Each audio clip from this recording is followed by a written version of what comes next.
Welcome to Near and Far. I am Nir Eyal, and today I am so happy to welcome my friend Vanessa Van Edwards, who has just published this new book, Captivate, Yes. The Science of Succeeding with People. We've known each other for a while now, Yes. and I'm so excited to have you on the show to finally speak about the book. So it just launched. Congratulations. Thank you. And so tell us, what's exciting about this book? Why should this book be in the hands of everyone who is in business today? Yes, so I am the kind of person where I like to crack codes. I like formulas, I like algorithms, and so this is taking a lot of the fuzzy people skills that are out there, like people say be yourself or be authentic, where I want to break it down into a science. So if that's you, if you're someone who's like, I need to just have the black and white, that is what this book is. It's sort of a textbook to people, if you will. What I love about it, though, is that there are tons of citations to real studies. It's not just hocus pocus, it's actual verified scientific research that you put into the book. I am a data geek. I love research, and so I wanted to basically find, okay, what is the most robust science that's out there? How can we synthesize it down into actionable tips that actually work? And then can I add a little bit of my own science? So I run a lab in Portland, Oregon, and we try to add big data to things. So we will do huge surveys, or we'll test some of these hypotheses to see, does it actually work for real business professionals, not just college seniors, which are most of the people in academic studies. Right. So tell me some about that research. What kind of research have you actually done that's then made it into the book? Yes, so I love puzzles. I love looking for people puzzles. So one of the things that we talk about in the book is we analyze thousands of hours of TED Talks. I wanted to see if there was anything about virality of TED Talks, specifically with the body language research. So there's all this really interesting body language research on hand gestures and power posing and smiling. And I wanted to know, does that actually translate when it comes to a real video? So we found that, for example, one of the things we found is that the most popular TED Talkers, we analyzed all the TED Talks from 2010 and found that they use an average of 465 hand gestures in 18 minutes. Whereas the least popular TED Talkers... Do they? They do. We'll just jazz hands it. So the least popular TED Talkers use an average of 272. So almost half. And that backs up the academic research on hand gestures. So it's just an interesting take on, okay, so the science says hands are important. How does that actually work? What the TED Talkers did is they weren't just like, hey, razzle dazzle. The best ones, they all use their hands along with their words. So they'll say, I have a big idea. And they show you how big it is, like a beach ball. Or they'll say, let's talk about 3 things. In a way, it's like anchoring for the listener. So they're speaking to you on 2 tracks with their words and with their words and their nonverbal. So those are the very charismatic speakers, and that was an interesting way to think about the research on hands. And now tell me some of the research around how products and services are developed. Yes, so I've always been fascinated with branding, as we have talked about and geeked out for many hours.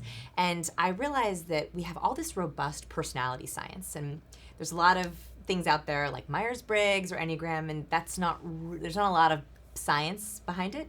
The one that's used by academic universities all over the world is the Big 5. So that's openness, conscientiousness, extroversion, agreeableness, and neuroticism. So I looked at this science and I'm like, okay, the science is great, but how do we use this? And I realized that the most powerful brands, the brands that get really good conversions, really high click rates, have what I call personality indicators. They don't maybe realize they're doing this, but what they're doing is they're saying, okay, our ideal customer is a high extrovert, high open, and low neurotic. How do I signal to that person that we are for you? And I realized that if you take personality and you add it to branding, that's how you get really viral marketing campaigns, and it fits very well with the hooked model with triggers and rewards.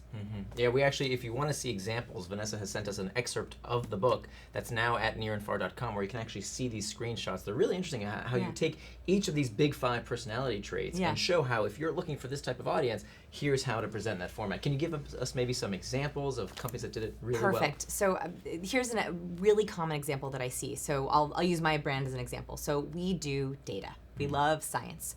Our courses and our workshops are very step heavy, right? Like it's frameworks and lots of bullet points. So I realized that in my marketing, if I have what I call low conscientious branding, so conscientiousness is one of the personality traits that has to do with details. So if you're low in conscientious, if you're high in conscientiousness, you love details, steps, schedules, to-do lists. That would be me. You're usually a researcher. If you're low in conscientiousness, you like big ideas. You like strategy. You like broad strokes. So in my marketing, a fatal mistake I made on my landing pages was I was promising big ideas. So I would say things like, change the way you interact with people. So a low conscientious person is like, cool, I like that. A high conscientious person is like, how? Why? What's the data? Where's the citation? So I was getting very low conversions on my landing pages. So when we changed it, where I added all these details, so after the first 5 chapters, you'll learn this. After the second 5 chapters, you'll learn this. We have 500 citations, 300 pages of this, 14 experiments. That triggered the low conscience people. This might not be for you. We're in the specifics. We like the weeds. And it triggered high conscience people to be like, this is going to be data that I like. And how do we figure out what type of audience we have? Or is it about finding the audience we want? I think, and this is just me, I actually don't think it's a chicken and the egg problem. I actually think that you should start with the kind of audience that you want, specifically buying customers. So I think that there are 2 different kinds of customer personas. There are non-buying customer personas. So those are the people who are dabblers in your product. They might read your blog, they might follow you on social media, but they're probably not going to buy. They might not be recommending you to friends. And then there are buying personas or committed personas. Those are the ones that are like your champions. They're the really dedicated fans. They click on everything you do. They might even buy without even seeing your full promo or your full product. I think it's better to think about what are the buying personas and how can you appeal to them more, as opposed to trying to do it the other way around. I think that's more powerful. I think that's the same thing for Hooked, right? Well, I guess with Hooked, the way I thought about it is that you're kind of making your best guess at the type of customer you're looking for, and then you're designing the rewards. You know, you're sitting inside the confines of an office building, right? You're not out into the field, and so you have to design that first endeavor to see, hey, you know, once this gets into people's hands, how do they respond? Do they find the rewards rewarding? But I think it starts from a fundamental assumption about who your customer really is. So it's interesting you mentioned rewards and testing it. So let's take a really specific example. So let's say that you want really high agreeable customers. So agreeableness is how you relate to people, how much you cooperate, how much you like teams. High agreeable people, they default to yes. They typically are like, yeah, I can make it work. They sometimes will even say yes to their own detriment. Low agreeable people are default to no. They're highly analytical. They're the ones who like Google research what you say. They're a little bit more skeptical, a little more slow to adopt. So if you want a high agreeable person, someone who loves teamwork, a reward for a high agreeable person is going to be more about the team. So a great reward for them would be a gift to their social network, or an offer to their friends, or giving them a giveaway to give out to their people. That would not appeal to a low agreeable person. In fact, if you ask a low agreeable person, if you give them 5 books to give away or 5 of your free products, they're like, well, I don't stand behind this product. I don't want to give this to friends. Whereas a high agreeable person is like, ooh, you gave me social capital. Right. You gave me something I can spread. So that's a very different reward. A reward for a low agreeable person might be something that's specifically for them. So maybe it's a badge for them, right? So that they personally get to elevate their score. Or maybe it's a free month for them, right? Like that's going to appeal much more to them because it's more individual-centric versus community-centric. Right. And one of the things that's so great about using the Big Five is that it's such a well-researched area of consumer psychology. It's not Myers-Briggs stuff. There's a lot of good science behind it. And I wonder, is it better to go to your existing buying customers and give them these metrics? Maybe sample 5-10 people, get them to come into your office, give them a $100 gift card somewhere for their time, and ask them, hey, can you take this quick assessment? These exist, right? Yeah, so when I encourage people, entrepreneurs, you do customer interviews, right? You do customer validation. One of the best things you can do is in that customer validation, have them take the free personality test. If you really also want to make sure that you're getting an accurate one, you can also ask people to send it to their best friend or their spouse or their colleague to take it as them. Interesting. So one little thing, a little note of caution here is I've asked thousands of people to take our personality test. I think we have like 19,000 people who have taken that personality test.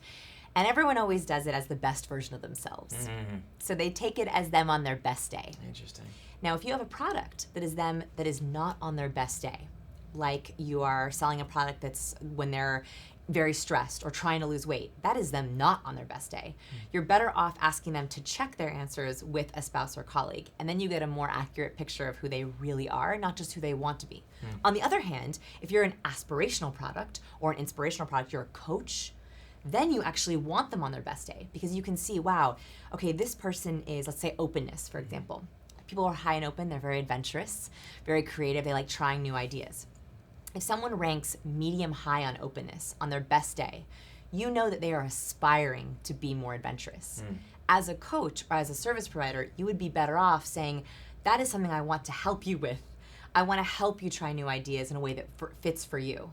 So depending on where you're going, that can actually be an interesting way to appeal with your services. Yeah, so it sounds like you've got a small control group that you can do some in-depth study with. Yes. That provides hypotheses for what you can then build and test. And then you're still going to have to build and test, right? You're still going to have to build, measure, learn to see what's working. You have to build and test. That landing page is an example. Like, I thought I had an idea of my students, but I actually really didn't. And so when I had this landing page and I'm watching our numbers and they're not as good as they should be, I was able to slowly start adding things to the page and watch the conversion numbers change. And I found the more details I added, the more students who bought and less refunded. So one of the things that we were having a problem with was people would buy it and they were low conscientious and they'd be like, it's too many details. I'm bogged down with the details, and they would ask for a refund. I'm like, how can I signal this earlier? Interesting. So not only did our conversion rate go up, but our refund rate went down. Brilliant. And so that's also an aspect of this, is it's not just your opt-ins, it's also your conversions and your customer journey, that longevity that you have. So keeping them in that system of, okay, we've triggered them, they're getting rewarded, how do they stay in that loop of coming back to use your product? Terrific. Very cool. You've taken some really complex, dense science, and you boil it down to very actionable tips, which I love. I'm a big fan of. Thank you. So the book, again, just so everybody sees it here, Captivate, The Science of Succeeding with People by Vanessa Van Edwards. And thank you so much, Vanessa, for being on the show. Thank you so much for having me. It's been a pleasure. Thank you.